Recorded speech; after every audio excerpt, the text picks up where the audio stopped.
If you are a student or a teacher, this lesson could change how you understand digital technology. My name is Roland. Welcome to Roland Tech Academy, where we make digital technology simple, practical, and easy to master, ranging from Basic 1 to Basic 3. Stay with me till the end of this lesson and you will understand this topic better than ever before. Welcome to today's class. My name remains Roland and I will be the instructor for today's class. So as we all know, the subject is digital technology. And in today's topic, we'll be looking at the components of computer system.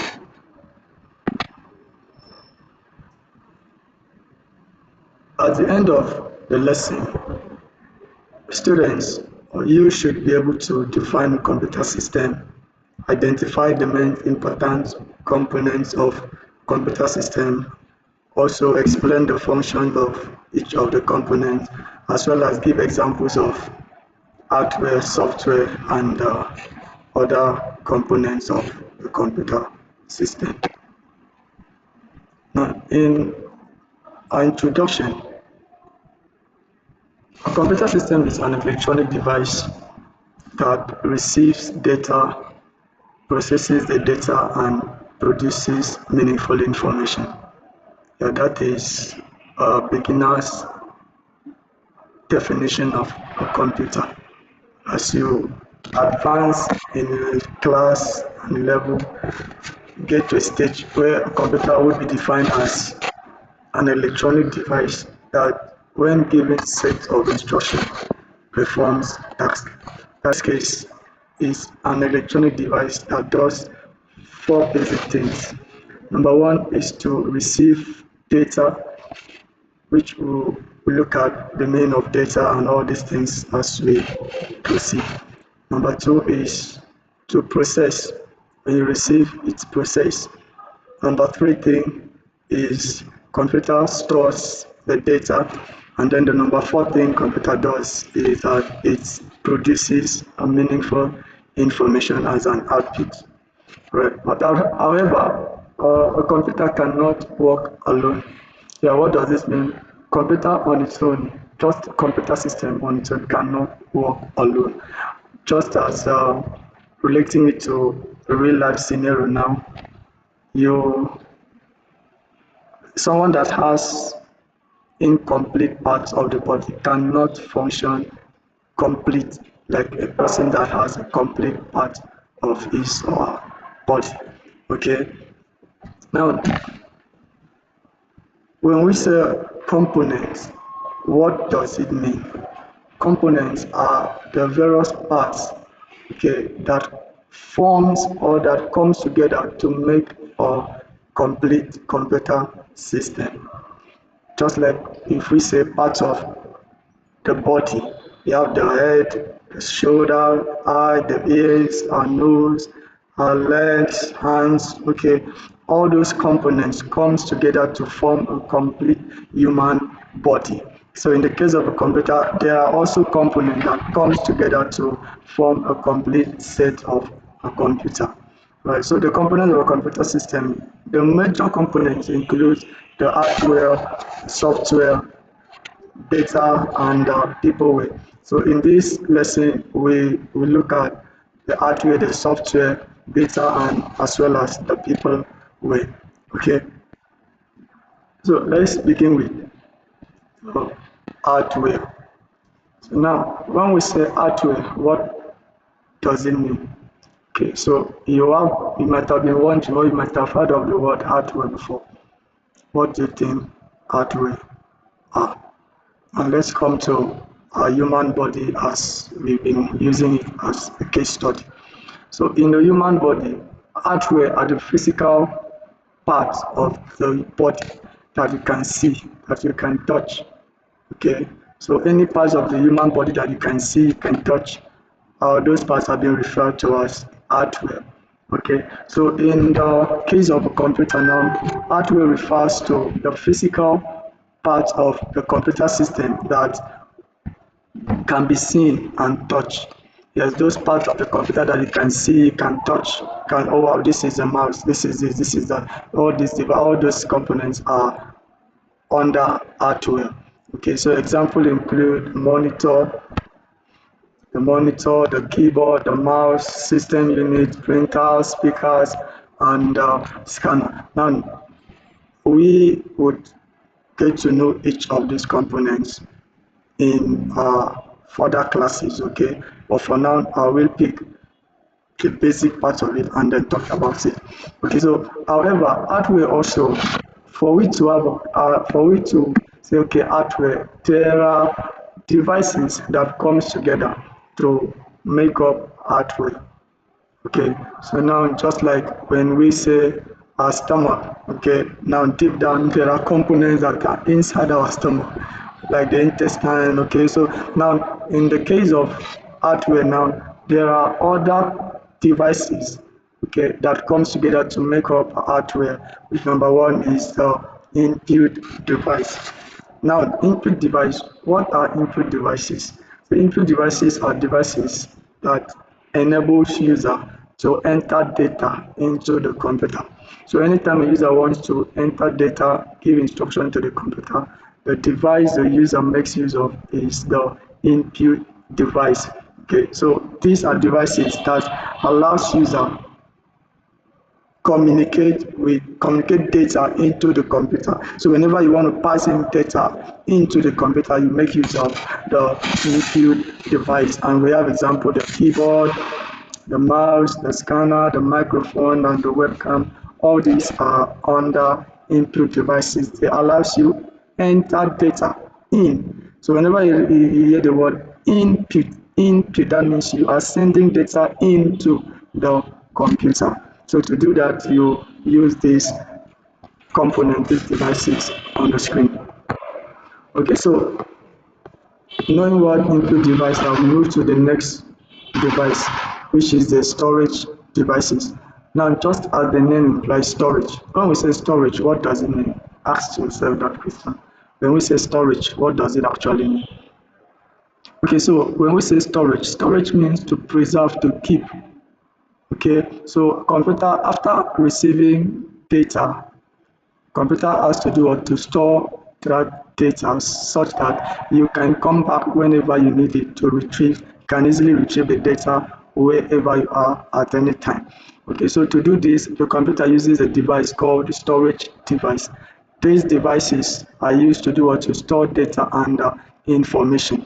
An example include the hard disk, the flash drive, the memory card, and the CD, DVD. Okay, so these are the categories that makes up storage devices. So hard disk is being used to save files, data, information, flash, the same thing, memory card, and then CD. So if you have not seen any of this before, don't worry. We have a specific topic that will cover all these separate devices. Okay, so just stick with me and then get a basic knowledge of all these devices. So as you can see on my screen here, you have the artways that you can feel, you can touch them.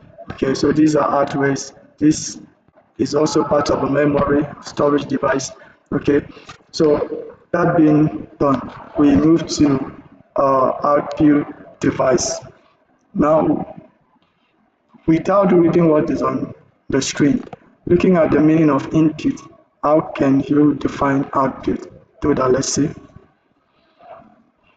Okay, so thank you for that understanding. So in as much as input means sending data into the computer, output also means bringing out data from the computer, information. Okay, so after you've entered the data, the computer stores it, computer processes it. Another thing is the output. So it outputs a meaningful information of the data you are already entered. So these devices displays or produce results from the computer. So imagine the class is currently going on now. It is with the help of an input device that you are able to see my screen, see whatever is happening at the moment. And the device, the output device here is the monitor, the screen. Okay, so we have examples of output devices, we have the monitor, the printer, speaker, and the projector. Now, these devices helps users to do to retrieve information from the computer. Okay, imagine you are entering data into the computer, and you are not seeing your screen. Your screen is not displaying. Your output device is not working. How would you get to know when you've mistakenly typed something wrong, or you've mistyped? Okay, so output device is very important, as well as other hardware components. Okay, so we move to processing device. Now, processing device, when we say processing, what does it mean? Let's look at it this way. You've been given an information, or a friend of yours just called you by your name, whatever your name is now. Let's say, for instance, says, Peter, I need you to give me something. Now, he or she has made a statement. Something like what? That is what your brain will tell you. Something like what? And you might even ask the question out. You need me to give something like what? Now, why were you able to come up with that question? Because your brain had already received the information, stores it, and now is processing. What could this person want? What? Okay, so at that process, at that process of thinking is being known as processing. Okay, so in the case of computer now, when you enter your data, the stages you undergo, the process you undergo to arrange your data to make them become meaningful information is known as processing. So the central processing unit, which is the CPU, is in other words the brain of the computer. Okay, it processes instruction and controls the activities of the computer system. So in this case, processing input device gives in data, storage device preserves the data, output device gives you a result of what you have inputted, and then processing device also process it. Now, if you are to arrange it in serial, input comes first, storage comes, process comes, and then output. So ISPO, that is how you get it. Input, storage, processing, output. Okay. Alright, so the next thing is the software. Now, when we say software, what are software? Software refers to the program or instruction that tells the computer what to do at a particular time. Maybe you want to design a particular flyer, you want to take the picture. There are softwares you use to perform all those specific tasks. Okay, so softwares are like programs, not are like softwares are programs. Okay, so your brain automatically is a software because it helps you to, you cannot see your brain actually because it's inside, so it's a software. It's not like your hands that you can see your fingers, you can see your eyes, you can see your nose, your teeth, but you can't see your brain. Okay, because they are inside your head. Your brain is inside your head. Okay, so it helps you process, it helps you carry out processing, a thinking aspect of whatever is happening. All right, so in this case, softwares, they cannot be touched but can be seen on the screen. So when you move to the computer now, the softwares cannot be touched but they can be seen on the computer screen. This is a YouTube software. Most of us, not all of us, we've known YouTube. You go there for entertainment purpose. Your multimedia, your music app, you play your music. Your MS Word to create your text-based document. Your web browser where you go to search for information, and every other application. So all these are softwares. Okay, they are softwares that are being designed to help users to carry out a specific or solve a particular problem. Okay, so we have types of software. We have a system software, and then we have a application software. Now, for system software, they control the operation of the computer, that is the entire computer. Okay, they are like the operating system. Okay, the operating system controls the activity. It is the main system software that manages and controls the activities of the computer system, ranging from when the computer is being powered on to when the computer is being shut down. Okay, Meanwhile, application software are programs used to perform specific tasks, used to solve a particular problem, used to solve a set, maybe there's a particular thing you want to do, you can use application software to solve that problem. So we are not really going deep into this because it's a topic on its own. So when we get there, we will talk more on it. So example of application software, we have Microsoft Word for text-based document creation, we have Excel for spreadsheet, we have Microsoft PowerPoint for presentation. Okay, so the next component here is data. Okay, so data. Now when we say data, what comes to your mind? Let's know when we say data, when you hear the word data, what comes to your mind? Okay, so data refers to raw facts and figures, yes, that is being entered into the computer. Data are meaningless, they do not have meaning. Data are meaningless, okay? So data is being called raw facts. Raw facts, yes, that is anything raw does not have meaning, is meaningless, and it can be used for decision making. Okay, so the example of data includes numeric form data, which are data that comes in one numeric form 1, 2, 3, 4, 5, 6, 7, 8. So all those are numeric data. So you can see on my screen 1, 2, 3, 4, 5, 6, 7, 8, 9, and 10, 11, and 12, and so on. So all these are data, numeric data, and then we have a text data which comes in alphabetical order, okay, A to Z. So in this case, letter A is a data, A, B, C, D, E, F, G to letter Z. They are all data. Okay, so they fall under text data. We have our images. These are pictures that we see. So pictures also are referred to as data. Okay. So we also have audio data. This involves sound or voice records. You can hear me because I'm speaking out, okay, and then my voice now is an audio type of data, okay. So in all of this, we say, so when data is processed, it becomes information. It's very important to know that. When data is processed, it becomes information. Okay, so let's say, for example, scores entered into a computer are data, while the calculated result is information. Now, this information can aid to decision making. Okay, Okon scores 50, Abigail scores 30. So let's promote the both of them. Do you understand?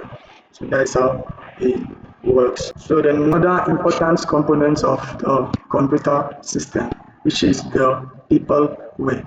Now, when you hear the word peopleware, it's the same thing as users. Okay, so peopleware, they are the people that makes use or that operate the computer system at a point, at a time, at a moment where, like, anyone that uses a computer is automatically a peopleware. Okay, now people can also be termed as users because we make use of the system, right? You using your smartphone, you are people when you are a user. Using your tablet, your iPad, your laptop, your desktop, you are a people way. Okay, so in the case of computer, people will refers to the people who use and operate the computer. Now, example includes a computer operator, like I mentioned earlier, programmers, people that write code, instruction that computer uses to perform a specific task. Teachers, like I am teaching you right away. I am also a people way. Students, you that is listening to my lesson now, you are also people way. And the system analyst. Now, all these guys are under a component called people way. Okay, now you need to know something. Without a user, the computer system cannot function. Yeah, without user, computer system cannot function. And if you should want to try something, boot on the system and leave it from now till tomorrow, come back, the highest thing the computer will do is to go to sleep. Hibernate. Nothing else, no data will be processed, and your battery would be running down. Okay, because no people were there, no use at the point at the moment to make use of the computer. So people were is very important. It's a very important component of a computer system.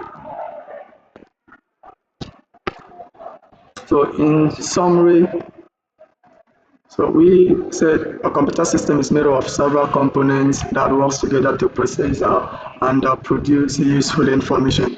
Okay, your head, your eyes, your nose, your mouth, your ears, your hands, your legs helps you function well as a complete human being. The same thing happens to computer. So all the components are being joined together, comes together to make the computer function. You can see the people who can see the output device, and they can see the input device, the keyboard. Okay, so and then we say the major components are the hardware, the software, data, and then the people, which each component plays an important role in the proper functioning of the computer. Okay, each component plays important role. Okay, just like you are closing your eyes and you're walking, imagine you can even hit your face on maybe rock, stone, wall without knowing. So yeah, okay, you're nice. Okay, let me pull out one of my leg. You can't run. Okay, so let me pull out my mouth if it's possible. You'll be hungry and you can't eat. Okay, so the same thing happens to our computer system. Without all the components are important. All the components are important. All right. Okay, so we've come to the evaluation section. Right. For for you to be sure you've already grabbed every detailed information that has been passed on to you today, I would ask you a few questions and use the comment section to drop your answer while I access and then get back to you. Okay, so the first question here is, what is a computer system? Okay, so what would you say computer system is? So just answer the question, and then you can also drop the answer in the comments section. So list 4 components of a computer system that you've been told. So you now know the 4 components. So just list them on the 4 components of a computer system. So when you are done with that, and now this is our assessment questions. Remember, this is a real classroom. This is a real classroom now. So we start from introduction to assessments. Okay, so you're gonna go and then do your assignment and then submit it, and I will access it and then give you your score. So whatever means you want to submit the assignment, you want to send via email, fine. You want to send via WhatsApp, fine. You want to drop it on the comment section also, you are welcome. Okay, so you can have your questions here. Okay, so for today we have come to the end of today's lesson. If this lesson has helped you, if you have learned something new today, and then you know this lesson has truly helped you, don't forget to share with other students, and do well to like, subscribe, and turn on the notification bell so that whenever we drop a new lesson, you'll be the first to be notified. If this lesson has helped you, don't forget to like, subscribe, and share with other students so they can also benefit. This is Roland Obo from Roland Tech Academy. See you in our next digital technology class.